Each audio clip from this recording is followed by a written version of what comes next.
Hi. Hi. This is Amy Lane, and I was looking at my Patreon and saw that it had a live video option, and I thought, what can I do with that? Because sometimes, as much as I love to write, sometimes it's a lot easier to just chat with people. Um, I am not sure how much this Patreon live stream thing is going to be a part of the curriculum, if anybody's even going to watch it. I would imagine that the bar for glutting the market of middle-aged women talking into a camera has got to be pretty low. So I don't think there's a big market for this kind of thing, but I thought I would try just a little. And the focus of my live stream was going to be inspiration. Okay, at least this one. Now, the first book that I actually sent to be self-pubbed, and it was such a pitiful self-pub. It was barely edited. I didn't know how to punctuate dialogue, and I was an English teacher, which was embarrassing. But we had been forbidden, like literally, we hadn't been allowed to order grammar books. So for the last 7 years, my only reference and really what I saw was either what I read to students or what I read from students. And as we all know, high school students get really free and loose with their punctuation. And it was a guess. It was a guess how I punctuated those sentences. But I wrote a book called Vulnerable. And the book was started in the fall of 2001. I had a creative writing class for the master's program. I wanted to get my master's degree in creative writing. All of my friends were getting their master's degree. And I thought, okay, I will jump on this bus. And I had two small children at home. Yes, those of you who know me, you know that I have four small children now, or four children, mostly grown now. But at the time, I had two small children at home. But it was the only way to make more money, and getting the master's degree, it just seemed like a worthy goal. Now, this was October or September of 2001. So 9/11 literally hit. And I had probably 20, no, probably 10 more units to go to get my master's degree, including a large project. And I just decided it wasn't worth it. It was a vanity project. I would keep writing, and I did, and I have. But whether anybody read it or not, or whether I got any recognition, I would write because it really, really, really made me happy. But the one of the stories I wrote for that became, in essence, the first chapter of Vulnerable. And the big explosion of urban fantasy hadn't happened yet.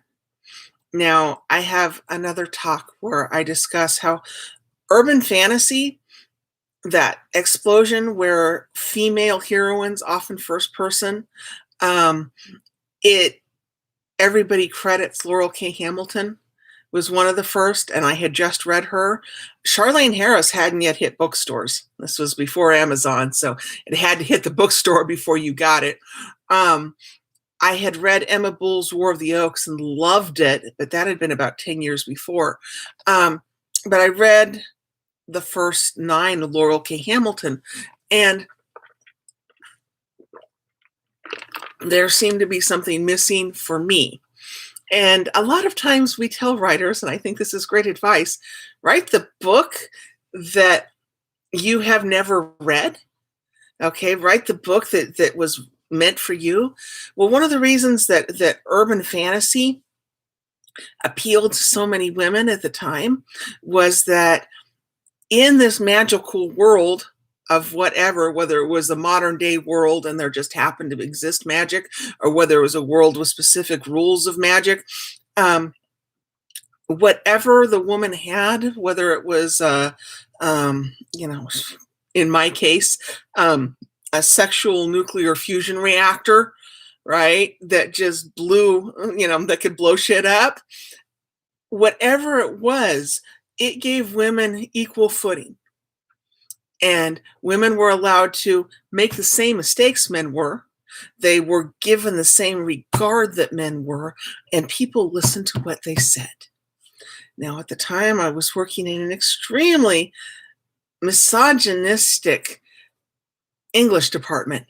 So misogynistic. I could give you horror stories, but I won't, because some of them will just destroy your day. But my English department was really misogynistic. And there were moments when being called, being kind to my students, which kind of came second nature, letting them do things like eat in between classes because kids are always growing, bringing Pop Tarts because kids are always growing and they weren't always eating food at home to facilitate this eating. Uh, Getting called an earth mommy just, it wore on my nerves. And I felt this, and many of us remember this feeling from being an adolescent, where we're being cloaked in this just piss off cloak of the rest of the world sucks and how dare you. And I wore that. I wore that. I had to. That was my armor. And it called me back to my adolescent days of just being pigeonholed as, well, an idiot because I was ADHD. My parents told me repeatedly, I don't know why you're going to college. You can't seem to get from one end of the house to the other and keep your concentration. You really should just get like a job as a receptionist or something and call it good. Um, and being trapped and pigeonholed for being a woman, for being someone who didn't have a usual brain, for someone who didn't feel as though the world was regarding them with all the potential that they really had. Okay. That gave me some clarifying rage right there. And that was the thing that I connected with when I read my very, very first, urban fantasy series, Anita Blake. And that was the thing I wanted to project when I wrote my own character, but there was something missing. There was a sense of forgiveness. There was a sense of the world would be made better if we could let go of this anger and go move on to the good things we can do.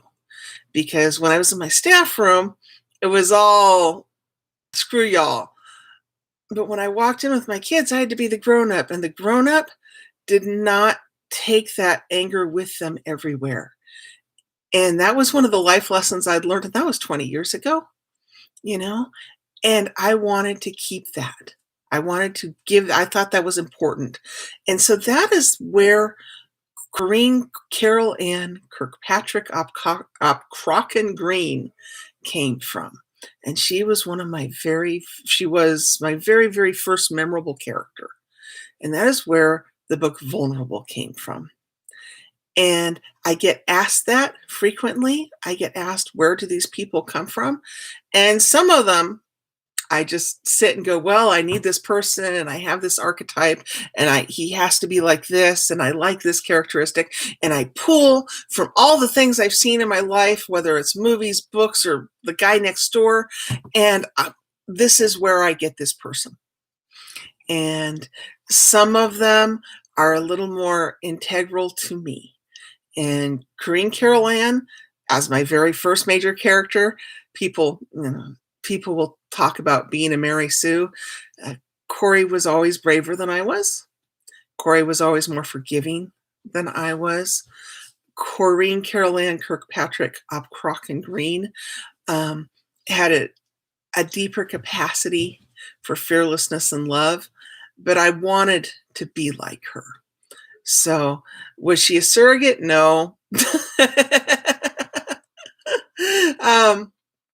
The pudgy middle-aged woman that sits before you now was never, never, never as brave as Corey. But I wanted her to take the qualities I love the most, the things I had learned the most about growing up at that point, at the ripe old age of, I was 32. Yeah, ooh, 32. Ah, so scary, so old. Uh, and I wanted her to have some I wanted us to see a character who was not an age stunted at 19, which is what I felt a lot of characters were. And as fun as our teenage years are, I wanted there to be some acknowledgement that growing up didn't just have a price, it had some perks, and some of those perks were maybe releasing some of that anger, learning how to live with a little more forgiveness and a little more kindness. And that's one of the places that Vulnerable came from, but not the only one. But that's going to be the end of my live stream, which hopefully I'm going to post to my Patreon if I have done the stuff right. And hopefully I'll be able to post a few more of these to Patreon and ask my patrons what books do they want to know the beginnings of? Where did I get the idea for this person? Where did I get the idea for this situation? Why did I kill Comet? Uh, that kind of thing. I would love to be able to explain these things in person. So this is the beginning of an experiment. I hope the experiment works. If it doesn't, and it's just this kind of random thing in my YouTube channel, well, you're welcome. But let's see if we can't get technology to work for us, all right?